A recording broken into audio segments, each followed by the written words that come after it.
Bienvenidos a esta segunda clase de formación de usuario para la carrera de bibliotecario en instituciones educativas. En la clase pasada habíamos hablado sobre la formación de usuarios y esta evolución que hizo la formación de usuarios junto con la sociedad y junto con la biblioteca para transformarse en la alfabetización en información. Y esa evolución que continuó hasta la alfabetización en medios e información que realizan las bibliotecas actualmente. Vamos a comenzar con la misión, según IFLA, UNESCO, de la biblioteca escolar, para adentrarnos entonces sí en nuestros usuarios y el estudio de usuarios propiamente dicho. Según IFLA UNESCO, la misión de la biblioteca escolar es ayudar a los estudiantes a desarrollar destrezas de aprendizaje de carácter vitalicio. ¿Qué quiere decir esto? Este aprendizaje que va a servir para toda su vida y lo va a transformar en un usuario autónomo. También para desarrollar una imaginación que le permitirá vivir como ciudadano responsable.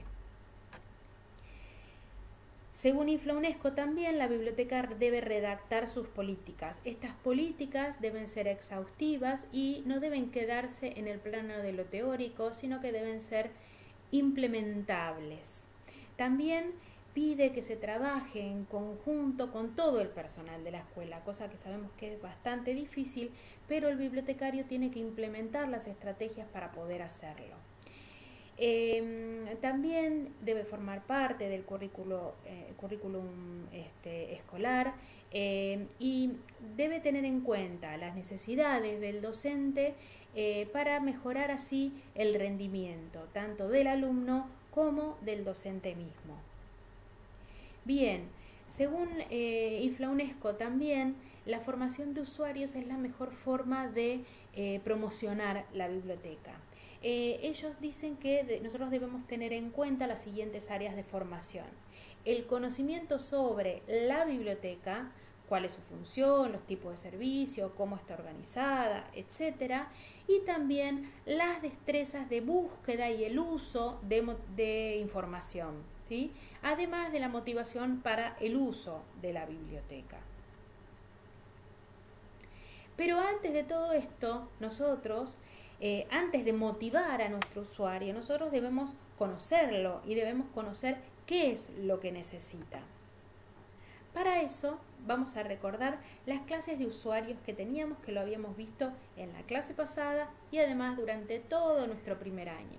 Los usuarios se van a dividir entonces en reales y potenciales. Reales, aquellos que verdaderamente hacen uso de la unidad de información. Potenciales, aquellos que podrían hacer uso pero todavía no lo hacen. Dentro de los usuarios tanto reales como potenciales hay usuarios presenciales y virtuales. Los presenciales son aquellos que van a la biblioteca verdaderamente, y los virtuales son aquellos que hacen uso de la biblioteca a través de las redes, por ejemplo, a través de internet. Obviamente, para eso nosotros tenemos que tener un OPAC, tenemos que tener redes que informen sobre nuestras bibliotecas. Dentro de los virtuales se encuentran entonces los usuarios nómades y sedentarios. Nómades, aquellos que a través de un celular hacen uso de la biblioteca, consultan el catálogo, se fijan qué cursos hay, y los sedentarios, los que en su casa con su computadora personal acceden a la biblioteca. Bien, estos son los usuarios. Ahora nosotros vamos a tener que empezar a conocer nuestros usuarios. Para eso vamos a implementar un estudio de usuarios. Nunca podemos hacer, la clase pasada habíamos hablado de formación, nunca vamos a poder hacer una formación de usuarios si nosotros no hicimos un estudio previo, ¿sí? Si nosotros no hacemos el estudio previo y determinamos la formación de usuarios, seguramente vamos a incurrir en algún error. ¿Qué es el estudio de usuarios? Bien, Sanz, que me olvidé ahí de citarlo, dice que es el conjunto de estudios que tratan de analizar cualitativa y cuantitativamente los hábitos de información de los usuarios. Esto lo va a hacer mediante la aplicación de métodos, entre ellos métodos estadísticos y matemáticos. ¿Sí? Bien, el hacer estudio de usuarios tiene varios objetivos. Por ejemplo, o puede tener varios objetivos. Por ejemplo, y hay muchos más, ¿no? Con respecto a la biblioteca, podemos nosotros querer reconocer las motivaciones, actitudes, valores o deseos del usuario con respecto a la biblioteca. ¿Para qué? Para incrementarlos. También podemos querer evaluar nuestra biblioteca. Entonces, vamos a ver cómo vamos a tomar al usuario como fuente de información para que él nos diga qué es lo que falta o qué es lo que ve que necesita nuestra biblioteca. También podemos detectar problemas, por ejemplo, para adecuar servicios o realizar distintos cambios. Esto, ¿qué vamos a hacer? Se lo vamos a preguntar al usuario, ¿sí? Entonces, por eso digo que mi usuario va a ser mi fuente de información. También podemos tener otros objetivos, por ejemplo, objetivos relacionados con la información misma. Entonces, vamos a reconocer en el usuario el conocimiento de las necesidades de información y del grado de satisfacción obtenido. ¿Tiene conocimiento de sus propias necesidades de información? ¿Qué necesita? ¿Cuál es el grado de satisfacción de la información que él obtiene? ¿Cuál es el grado de alfabetización en información que ha alcanzado? Para yo poder hacer mejores cursos de alfabetización en información. ¿Cuál es su destreza para, por ejemplo, evaluar y producir distintos contenidos? También puede haber contenidos relacionados y recuerden que estos son ejemplos, siempre puede haber muchísimos más, relacionados con la informática. Entonces, por ejemplo, que queremos reconocer en el usuario la habilidad de búsqueda y recuperación de la información, siempre con herramientas informáticas. La habilidad para analizar y evaluar la información, la habilidad para almacenarla, para crearla, para comunicarla, ¿sí? Entonces, son varias cosas que nosotros podemos estudiar cuando hacemos un estudio de usuario. Y recordemos que nunca vamos a poder hacer una formación de usuarios si no hacemos un estudio de usuarios anterior. El estudio de usuarios y la formación de usuarios son interdependientes, pero son independientes. Independientes una de otra, ¿sí? Una de otra. Yo hago un estudio de usuario, una cosa un estudio de usuario, otra cosa la formación de usuario. Pero las dos se interrelacionan, ¿sí? Bien. Hay distintas etapas que tiene el proceso de estudio de usuarios. Según Gómez Hernández, las etapas estas son, y luego las vamos a desarrollar: identificar los objetivos del estudio o nuestra hipótesis. Analizar qué tipo de información necesito obtener para hacer este estudio de usuarios. Vamos a identificar nuestra población objeto y a seleccionar nuestra muestra adecuada.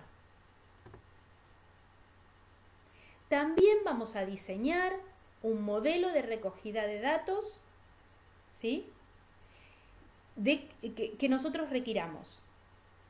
Vamos a planificar la recogida de datos y todos los aspectos temporales, burocráticos y materiales necesarios.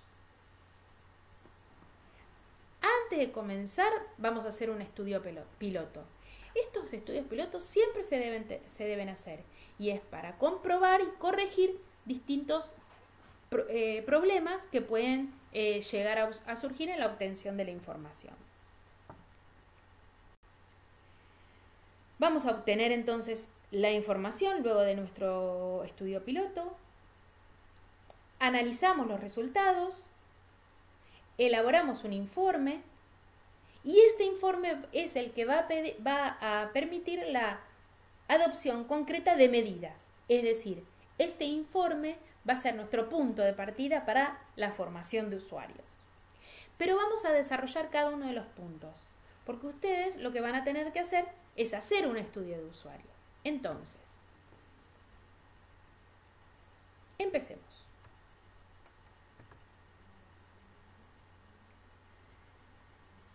El primer punto era identificar los objetivos de estudio o nuestra hipótesis. Hagamos uno u otro. Les recomiendo identificar objetivos, colocar objetivos que ustedes quieren llegar con este estudio de usuarios. Para este momento es más sencillo, pero vamos a explicar qué es una hipótesis. La hipótesis son explicaciones tentativas de un fenómeno investigado, ¿sí? Son afirmativas y hay una cosa muy importante, saber si toda investigación lleva hipótesis o no. Bueno, no toda investigación lleva una hipótesis. Vamos a dividirlo en el siguiente cuadro lo ven, en exploratoria, las investigaciones pueden ser exploratorias, descriptivas, explicativas. Aquellas que son exploratorias no llevan hipótesis en general. Las descriptivas pueden o no llevarlos y las explicativas sí. Ahora vamos a ver la diferencia entre cada uno de ellos. A modo de ejemplo, les muestro una hipótesis que dice, por ejemplo, a mayor incentivo del docente para investigar temas curriculares, mayor es la concurrencia de los alumnos a la biblioteca. ¿Sí? Yo esta hipótesis la voy a tener que probar o refutar. Bien, con respecto a los objetivos. Bien, hay distintos verbos que se tienden a usar cuando nosotros realizamos una investigación. Si la investigación es exploratoria, nosotros no tenemos ni idea de lo que vamos a encontrar. Nosotros lo que queremos es ver y contar una situación. Entonces, los verbos, por ejemplo, pueden ser conocer, definir, detectar, explorar, indagar. Como ejemplo les puedo decir conocer el grado de interés de los alumnos en la biblioteca. Yo no tengo ni idea, no tengo casi ninguna observación hecha, entonces yo quiero conocer cuál es el interés de los usuarios por la biblioteca. En cuanto a la descriptiva, yo tengo idea de una situación y lo que quiero hacer es describirla. Por ejemplo, los verbos que se utilizan es analizar, calcular, examinar, identificar, medir. Y por ejemplo, podemos decir analizar la cantidad de niñas que van a la biblioteca en comparación con niños.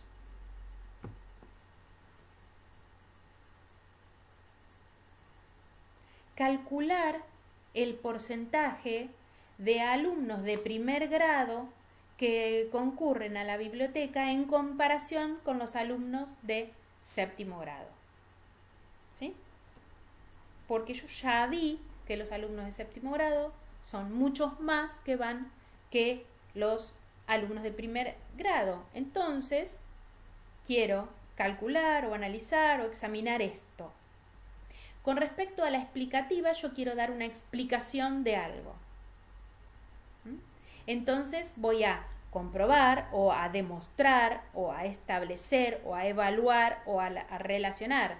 Demostrar, por ejemplo, que el porcentaje de alumnos de séptimo grado que concurre a la biblioteca es mucho mayor que el porcentaje de, mayor que el porcentaje de alumnos de primer grado. Como ejemplo general, les pongo acá y usando otro verbo, determinar el motivo de la falta de usuarios de la biblioteca. Si ustedes buscan en internet van a encontrar muchísimos verbos más. Yo solamente puse algunos como para contarles que existen. Y son de bastante ayuda en el momento de tener que redactar objetivos de investigación. Bien, segundo punto, analizar qué información será necesario obtener. Bueno, para obtener información nosotros tenemos dos tipos de fuentes. Podemos concurrir a fuentes directas, que son aquellas que obtenemos directamente de nuestro usuario. Por ejemplo, una causa sobre las causas de su no concurrencia a la biblioteca. Es decir, le voy a preguntar directamente al alumno, en este caso estábamos hablando del primer a tercer ciclo, al alumno de primer y tercer ciclo, ¿por qué no concurren a la biblioteca? Con respecto a las fuentes indirectas, estas fuentes son aquellas que se toman de datos que ya tenemos en existencia. Por ejemplo, una estadística ya hecha. ¿Sí? Entonces, fíjense que como ejemplo pongo, consultamos estadística de la biblioteca sobre cuántos alumnos concurren a la misma en el periodo escolar, por ejemplo. Depende de lo que nosotros queramos investigar, las fuentes que yo voy a utilizar, ¿sí? Porque si yo quiero saber por qué el alumno no va a la biblioteca, voy a necesitar una fuente directa. Ahora, si quiero determinar cuántos alumnos van a la biblioteca, con una fuente indirecta es suficiente. Luego vamos a tratar de identificar la población objeto de estudio. Entonces decimos, bien, yo quiero averiguar esto, pero ¿de qué? ¿De qué población? En este caso son los alumnos del primer ciclo. ¿Pero yo voy a usar todos los alumnos del primer ciclo?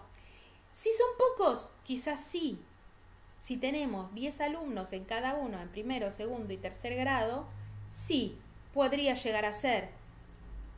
Ahora, si nuestros alumnos son muchos, lo que corresponde es seleccionar una muestra, un porcentaje representativo. Y este porcentaje tiene que ser, en lo posible, elegido al azar. No en todas las investigaciones se elige la población al azar, ¿no? Pero bueno, en lo posible, nosotros elijamos al azar para hacer una investigación más objetiva. Y acá le coloco como ejemplo. Acuérdense que teníamos los alumnos de primer ciclo. Entonces, como ejemplo va a ser, vamos a tomar el 20% de un total de 90 alumnos. ¿Sí? Esto nos va a dar 18 alumnos. Perfecto. Y vamos a tomar las listas en orden alfabético. Vamos a decir, bueno, cada 5 alumnos tomo un alumno y ahí me va a dar los 90 alumnos. A ver, quiero volver un poquito atrás para decir que hay muestras que son dirigidas. Entonces, por ejemplo, si yo quiero hacer mi población es de nenas y yo por ahí quiero hacer un estudio a distintas niñas por algo en particular y no necesito elegirla al azar, ¿no? Bien. Luego vamos a diseñar instrumentos para recolectar datos, es decir, ya identificamos un problema, hicimos o hipótesis o con la identificación de nuestro problema hicimos distintos objetivos por el cual nosotros queremos hacer nuestro estudio de usuarios. Nos fijamos si esto que nosotros queremos estudiar lo vamos a poder tomar de muestras directas o indirectas. Tomamos nuestra muestra poblacional y ahora vamos a diseñar el instrumento de recolección de datos. Para esto vamos a tomar datos, por ejemplo, de fuentes indirectas. Entonces vamos a decir, bueno, ¿cuál es mi instrumento de recolección de datos? Recordemos que las fuentes indirectas son, por ejemplo, las estadísticas. Entonces, ¿yo qué instrumento voy a diseñar? Y una matriz de datos en donde esa estadística la voy a volcar a mi matriz de datos. No voy a quizás a tomar todos los datos de mi estadística, sino yo solamente necesito saber cuántos alumnos vinieron en marzo, cuántos en abril, cuántos en junio y cuántos en diciembre, por ejemplo, ¿sí? Voy a tomar algunos datos. Para eso tengo que diseñar mi instrumento, una matriz. Si los datos los tomo de fuente directa, el instrumento que tengo para tomar esa fuente directa va a ser, por ejemplo, un cuestionario, una entrevista, y tengo que diseñarla. Recordemos que estos cuestionarios pueden ser abiertos o cerrados. Esto lo vimos ya en administración del año pasado. Pero hay distintos tips que quiero darles para que los cuestionarios sean efectivos, ¿sí? Bien, recuerden que si ustedes requieren respuestas concretas, las preguntas tienen que ser concretas, no pueden ser ambiguas. El usuario no puede decir qué me habrá querido decir con esto que me preguntó. Bien, no deben hacerse preguntas que contengan las respuestas, ¿sí? Tampoco las preguntas deben ser neutrales, es decir, las preguntas deben ser neutrales. No deben incorporar juicios, opiniones o valoraciones propias. Bueno, el encuestado entonces no debe forzarse en recordar, ¿sí?, algo, sino que tiene que ser fácil de recordar. El orden del cuestionario tiene que ser lógico, y las preguntas deben hacerse por temas afines y en un orden de dificultad creciente, es decir, las preguntas más sencillas van a estar primero, las preguntas más difíciles van a estar después. El orden de las preguntas no tienen que afectar las respuestas. No puedo con mi primera pregunta responder la segunda. Y tampoco responder con la segunda la primera. No tengo que preguntar cosas porque sí. Es decir, si yo quiero saber las razones por las cuales los usuarios no van a la biblioteca. Bien. Y le doy distintas opciones. Mi primera pregunta no puede ser sexo, por ejemplo, porque a mí no me sirve de nada esa pregunta para lo que yo quiero investigar. No tengo que perder de vista mis objetivos, ¿sí? Mis objetivos son muy importantes. Yo siempre tengo que referenciar a mis objetivos. Si tengo objetivos generales y específicos, a mis objetivos generales. Y nunca perderlos de vista. Bien. Siguiente, nosotros vamos a tener que hacer la planificación de la recogida de datos. Ver cuándo vamos a realizar los cuestionarios. Hacer un cronograma, ¿no? Cuándo vamos a realizar los cuestionarios, cuándo los recogeremos, evaluar los materiales necesarios, las autorizaciones y ajustarnos siempre a este plan de acción o a este cronograma que nosotros hicimos. Bien, esto es algo importante. Nosotros vamos a realizar un estudio piloto. ¿Por qué? Porque muchas veces nosotros pensamos que algo es claro y no es claro. O nos falta una coma y siempre nosotros lo leemos haciendo la pausa correspondiente y cuando lo lee otra persona se da cuenta de que no se entiende por esa coma faltante. Entonces vamos a tomar una pequeña parte de la población que no pertenezca a la muestra y les vamos a hacer este cuestionario o esta entrevista para ver si entiende lo que uno le quiso decir, si tiene alguna duda, ¿sí?, si tiene algún problema. Si se determinan errores, vamos a hacer los cambios necesarios. No pueden determinarse los errores cuando yo estoy en el medio de mi estudio. Ya ha pasado muchas veces que los alumnos hacen mal las preguntas, ¿no? Entonces hacen 10 preguntas, cuando no se tienen que hacer tanto, siempre tiene que minimizarse la cantidad de preguntas. Y entre esas 10 preguntas les preguntan la edad, el sexo y no sé, si les gusta la bibliotecaria, ¿no? Si les gusta cómo atiende la bibliotecaria. Y son 3 preguntas ya perdidas. O hay preguntas que están mal hechas.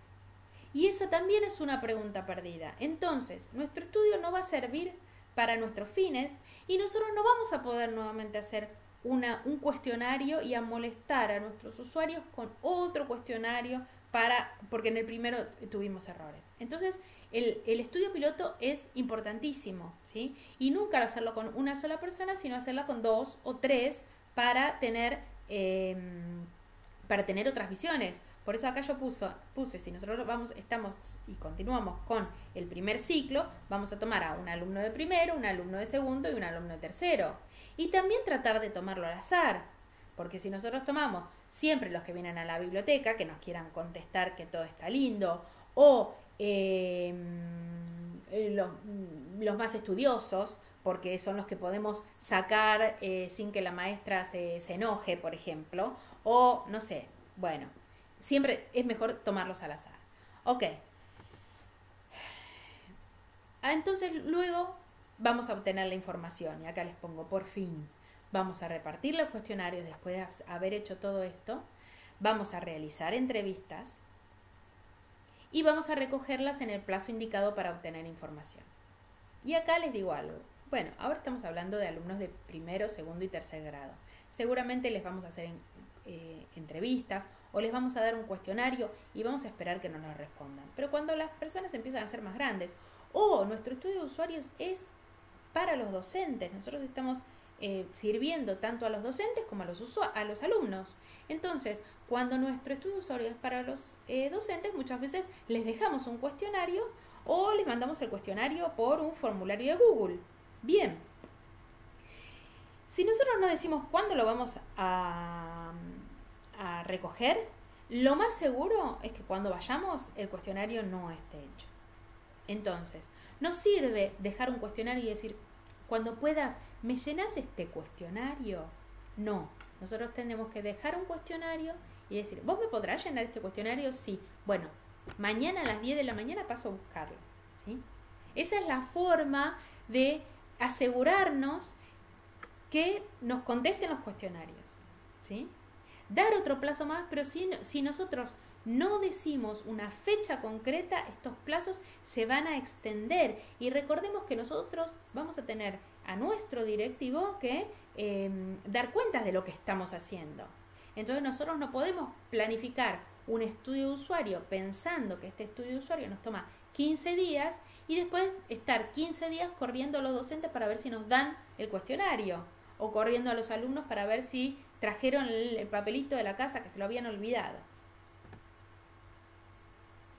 Bien, cuando ya tenemos todos nuestros cuestionarios, cuando ya los tenemos en nuestra mano, vamos a empezar a tabular los datos, los pasamos a un Excel, los graficamos. ¿Por qué? Porque recuerden que nosotros tenemos que dar este informe a el directivo, y el graficarlo hace que de un golpe de vista nosotros veamos los datos.